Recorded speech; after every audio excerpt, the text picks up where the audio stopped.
I want to welcome you to this pick-a-pile reading. The title of this particular video is dealing with integration and embodiment. The concept behind this culmination has a lot to do with the value of the experiences that we ourselves go through in our lives, specifically in comparison to the experiences that other people share with us about their lives. And the reason that this message is coming through in this fashion has a lot to do with myself as a reader of energy and information, dynamics, and all of these various components that move in my given life. I am seeing these trends coming up again and again and again. So for this video, we are bringing into focus the concept of integration. And a lot of this, when you look into the spiritual communities, they will talk about bringing in soul fractals. So that's one way that people connect with this idea. In an academic setting, it might be more along the lines of bringing theory into practice rather than using practice to inform theory. It is the culmination of all points and pieces. So what we learn from others, as well as what we learn ourselves, and how we then take and mold this information, these experiences, and make choices for ourselves about the way that we want to continue living our lives and experiencing the world that we are a part of, the world that we create. This video is new in the sense that each selection that is provided also has a brief reading overlaying it. So we have the clairaudient reading that will run in the duration of the selection, but over the top of it, there are also a couple of runes and cards to give different access points to the messages coming through. So the reason for this is because I get the feeling that doing clairaudient only is not very helpful for people at this point, and or I myself have not done a good enough job explaining how to utilize these readings in this fashion. So for this video, take a look at the selections presented here. After this segment finishes, there will be a toning section where you will get to select from the tones and the images which pile is calling to you. There are timestamps in the description box, and I hope you find these messages helpful.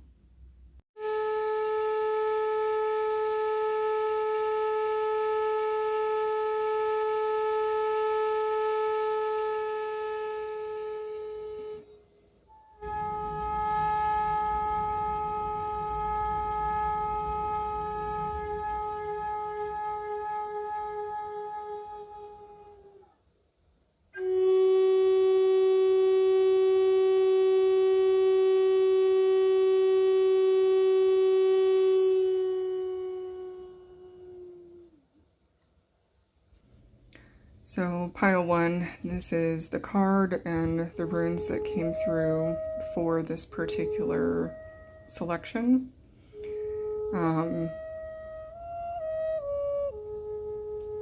Manas is the one that is revealed, that was known beforehand, and the rune that was unseen is Thurasaz.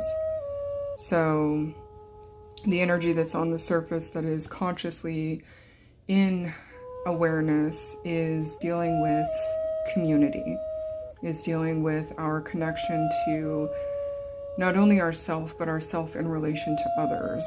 And how then does that connection or that dynamic build towards a larger picture or a more complete ecosystem for all involved. One of my preferred ways of looking at manas is that it is Wunjo reflected upon itself. And Wunjo is joy, bliss, peace. So when we have that reflected upon itself, we begin to understand one of the true essences of being human. And everything that is outside of that is a trial or an obstacle designed to help us return to the deeper inner knowing of what connection truly brings us. The energy sitting on the underside, the below the conscious awareness, is Thurisaz. So we have some energy of dynamic change, energy of very, very quick change in awareness, and just as quick reverting back to the previous state of existence. So with this type of change and this type of dynamic, we have an understanding that the initiation will be very quick, that whatever is coming through to begin the next stage in your journey is going to present very quickly and just as quickly disappear. So the choice or the challenge for you will be to decide what to do when that initiation is presented. That is the rune energy. And below the rune energy, I also wanted to pull in a couple different oracles. So the one that came through for this pile is the energy of the West. And this is, according to this card, dealing with recuperation, creativity, and dreams. And we have the bear as the animal guide. Now, the interesting thing about this is that when we think about bear medicine and what bear represents and how bear teaches us about ways of living, one of the first things that comes to mind is that for the most part, they are solitary creatures outside of the times of year when creating the next generation and raising the next generation is the focus. And that seems important because of manas being the conscious awareness for this particular pile. And so what this suggests to me, or what I'm feeling from this, is an understanding that there are times of community. And in times of community, there are certain behaviors or certain tasks that we will be participating in for the overall good of the larger community. Once those tasks are completed, however, once those objectives have been felt and moved through, there then is a time of going within, or there's a time of isolation. And it's not to say that this isolation is a punishment or that it is anything negative in that capacity. It's more a feeling of understanding the flow of there being a time and a place for all forms of energy in one's life. That's what's coming through in this card for me. But one of the things I really want to encourage you guys to do is read this how it feels for you. The clairaudient section is, again, not going to have words or directed guidance at this point. This is my feeling on the energy coming through for this pile. If your feeling and your energy that you read on it is different, explore that. Please do. One of the reasons that I stepped away from doing just base readings like this is because I felt like too many people were using it as a crutch. Too many people were using it as a way to bypass their own ability to do this for themselves. And the reason that is becoming prevalent in this particular telling is because this is all about what we do in community and what we do on our own, is the overall message that seems to be coming through for this pile. And so understanding that give and take, that dance between the two, is really going to be integral for those of you who chose this pile. But again, that is my feeling on it. I really, really encourage you to dive into what sensations, what feelings, what knowings come up for you, and to follow those.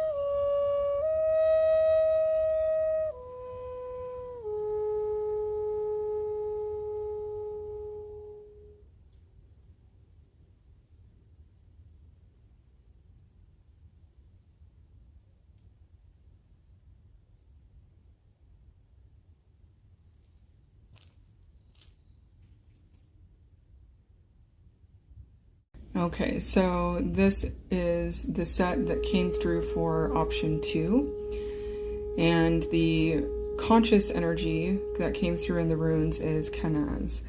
So Kenaz is about the torch. It's our inner furnace. It is our ability to ignite our own passions and desires. It is our willpower, if you want to think of it that way. And when we truly tune into this energy from our heart and we follow the guidance that we receive, that is when we truly begin to live a life where we take a step of faith every time we move. It is not a leap of faith, one big bold movement. It is, I am trusting in each and every step along the way, because I know inherently deep within me that whatever step I choose, as long as I am tuned in to myself and to all parts of me, there is no wrong choice.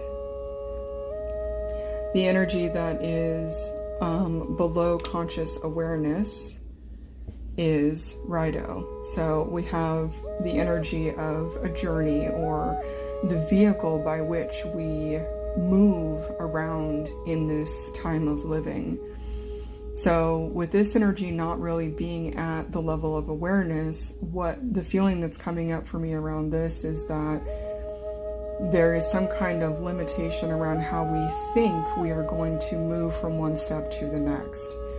And the two of these coming out together is really giving an interplay of being more curious and opening up to what are different possibilities, what are ways I can reimagine, what are ways that I can step outside of what is known and what is comfortable, and really just try something that is so radically different, and we'll see what happens. It's that kind of energy. So that's what the runes are giving us for this pile. Each pile was intended to have one card in addition to the 2 runes. This pile, however, 4 came at the same time. So the significance of 4, there is stability with that, the 4 corners, the 4 directions. In this way, if we think about the elemental components, we have a balancing of air, fire, water, and earth. And so that might be energy that you want to explore or dive into. What does that mean for you? How do you pay homage to the elemental kingdoms? How do you work with these different energies to light your path, to tune into yourself, and to know for yourself what is the next correct step? The first card is everything is connected. And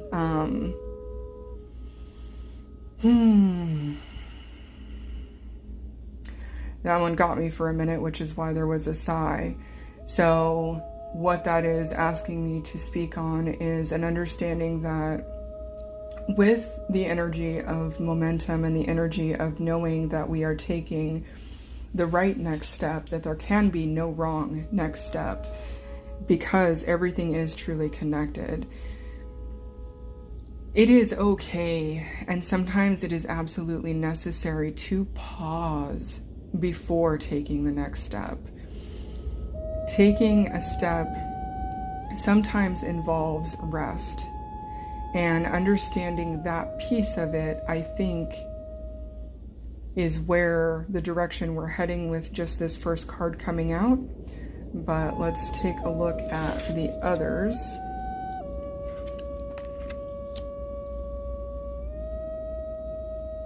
So the second one, Stories of My Mother.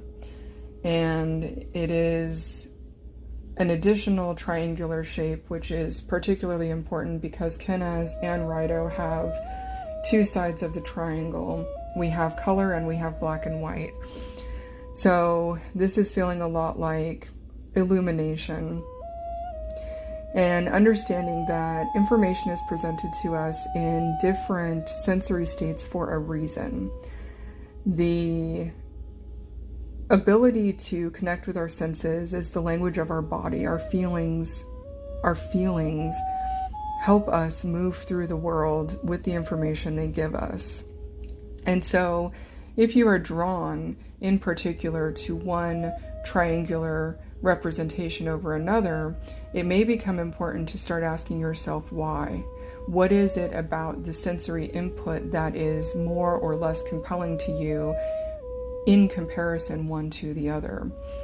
But I also like how this was the first card that came, this was the second, and we have a path through the body here opening up an expanded body. We have a path on the earth here leading to the distance, and then in the sky where the elevated body would be in the other card, our triangular shape is actually pointing down towards the body. So Stories of My Mother coming out second really to me is giving the feeling of embodiment practices. And the thing that's running through my mind is like, you know, our moms will tell us things and we don't want to listen sometimes because it's our mom who's telling us, but we can go to someone else and that other person can tell us the exact same thing that mom had been telling us. And we come back to mom and we're like, oh man, you'll never guess what I just learned today or what I heard. It was so amazing. And you just kind of get this look from your mom of like, that's great, dear. I told you that months ago. I'm glad you finally decided to arrive. So in that sense, it's kind of a loving, playful energy that way. And then the next card coming out is Body System. So again, there's a moment for pause because this one, even though we have the body representations twice and everything is connected, do you see how the sense or the feeling of the representation is drastically different in this particular card? So this one feels more like flow. It feels more circular. It feels more meandering. And so with the energy that came through for the runes, this really feels like the energy of exploring and being playful with that exploration. That if I take one turn here and I'm trying to get up here, I know that I can still get there, even if it takes me a few extra loops to get to that destination. But the feeling of it is just very different. And I myself am struggling to find the words to express that difference that I'm feeling. So with body systems, I guess it is a different sense of connecting with our dimensional awareness, perhaps, if that makes sense. So often we seek for transcendental experiences and enlightenment and things that are otherworldly, mystical, extravagant in those ways. This one to me gives the feeling and suggests that there's an invitation to come back home to the magic in the everyday bodily experiences. For example, what came through my mind as I was saying that is there are a lot of things in many societies that are very taboo, like passing gas. But what is wrong with passing gas? Nothing, necessarily. And in fact, being able to release is part of how we maintain a healthy flow.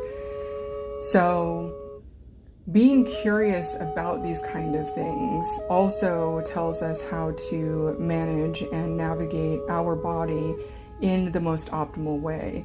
If there is too much gas, this can be an indication that what we are ingesting is imbalanced, and that what we are then taking into our will center, our decision making, into our fire, we are giving some of our power away to other levels of consciousness that may be directing things like cravings, for example. And very specifically, I'm thinking about when your gut bacteria is out of balance. If you have too many types of yeast in one direction, you can get candida overgrowths. And so it's not you craving the sugar, it is the bacteria in your system that want to be fed. That is why you crave the sugar. So it's awareness around that, I feel, in some capacity. Okay, and then the final card for this pile is Inti. And in this one, what is fascinating to me is that we have the triangular and the cyclical. So sharp edges and soft edges. Where are things more defined? Where are they less defined? And how do we understand transition in all of these phases? So the infinite potential, the infinite possibilities, and the choices that we make along the way are ultimately what determine our experiences. That is the overall feeling I'm getting for this pile. I do want to point out, though, that this pile, all 4 cards, do have representation of eyes. Not all cards in this deck do have eyes. I suppose they're kind of suggested in this card, not necessarily as prescriptive. There may be a little more subjective, but this is kind of a feeling that is asking you to expand your vision, to really begin to open yourself up to what it is you are willing to see. And that's what I'm getting from these. And once again, I am just going to invite you to also pay attention to what comes up for you that I did not connect with. You are in the driver's seat of your own life, and the way that you connect with energy is far more important than the way that I connect with it. I connect with the energy and I share it in hopes that my perspective on things can be a guidepost or a marker to help people along their path, because other readers have done this for me. But I want to be different than other readers in the sense that I want to empower a little bit more, and I really want the people coming to these readings to take the information and pair it with what they themselves are picking up on with the stimulus and the energy.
All right, welcome to those of you who chose the third option. The rune that is present and directly in your conscious awareness at this time is Athala. Athala is very much about legacy. It is about the foundations, not only that you come from, but that you yourself are creating in your time of living. This can deal a lot with ancestry. This can deal a lot with cosmic consciousness. This can deal a lot with trying to really fulfill one's purpose in life and connecting with the parts of yourself that want to be of service to the greater good for the overall contribution of every ecosystem here on this planet, in this realm. The energy that is below conscious awareness, that is taking a little bit more effort to get at, is Laguz. So Logos is itself the energy of reflection, the energy of being willing to examine oneself, all faces, all sides, all capacities, and really then begin to determine for oneself what to keep and what to get rid of. And it carries with it an understanding that nothing is ever stationary. We oftentimes connect with concepts of identity, and we think that these identities will stay with us for our entire lives. That is not necessarily the case, and depending on how long you yourself have been alive, I can ask you this question of how different were you in each decade of your life? When you look back and you think about what you experienced during your first 10 years of life, who you were and how you operated. Within your second 10 years, then you can ask the same type of questions and so forth. There will always be a core component that runs through them, certainly, because you as a unique fingerprint, as a unique soul essence, are going to be a part of all of it. But there are so many factors, not only within oneself, but in the external world outside of oneself. The way that others are developing impacts the way that we ourselves develop. So Logos, being the unconscious energy, is asking you to really begin to take a look at what beliefs you have around concepts of value, concepts of foundations, concepts of ancestry, and identities around ancestry. Maybe you are a type of person that has very close family ties and you are very aware of your heritage. Maybe you are a person who is not. Maybe you are a person who has struggled with these kind of concepts your entire life. This, so far, opening up is asking, it's an invitation to dive into that. Why do you feel certain ways around these topics? And exploring them honestly, even the places that are a little painful and a little difficult. Obviously, go through the process with grace and with compassion and pace yourself.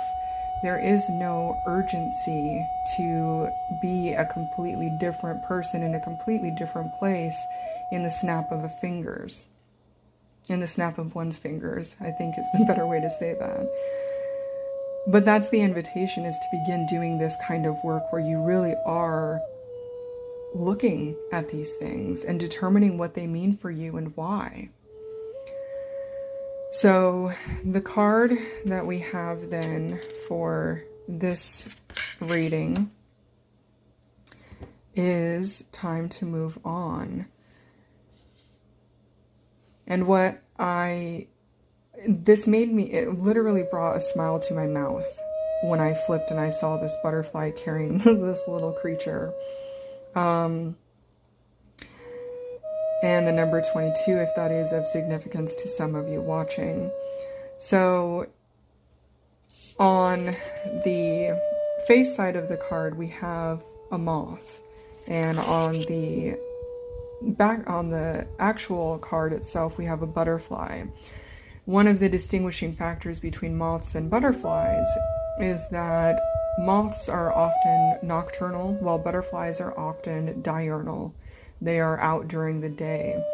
A butterfly also, when they transform, they will create a chrysalis, a hard outer casing, whereas a moth, I don't really remember what it's called, but their equivalent, their cocoon, always remains soft. So there is something about the energy of understanding the different ways that transition takes place. And this idea of it being time to move on, really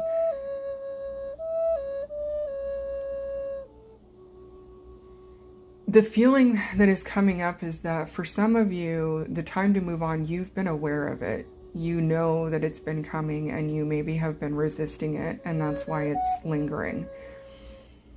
Some of you may find this as a shock. That's kind of the feeling I'm getting of like, what do you mean it's time? It's time to move on from what? And so a lot of that comes from the composition and the difference between the front and the back of this card. So feel into that energy, see what it means for you, and be open to self-examination for the purpose of understanding how to be of service and how to build foundations and how to respect the foundations that you stand upon. Because transformation happens for all of us many times during our lives. And transformation, while painful at times, is one of the most miraculous experiences that we ever go through. So it feels to me like this reading is about embracing that. The magic of transformation is probably how I would summarize the runes and the card. So dive deeper into how the clairaudient portion of this message resonates for you. And again, one of the things I am really encouraging, there's the way that I interpret the energy, the way that I understand the stimulus that is coming through for me. But I also am extending the invitation to really dive deep for yourself and really begin to understand what you feel, what you sense within your own body, within your own awareness, and how then do you apply that to your own life in a meaningful way. You are a powerful, powerful person. You are a powerful soul, and you have a wonderful heart. Keep going. You're doing amazing.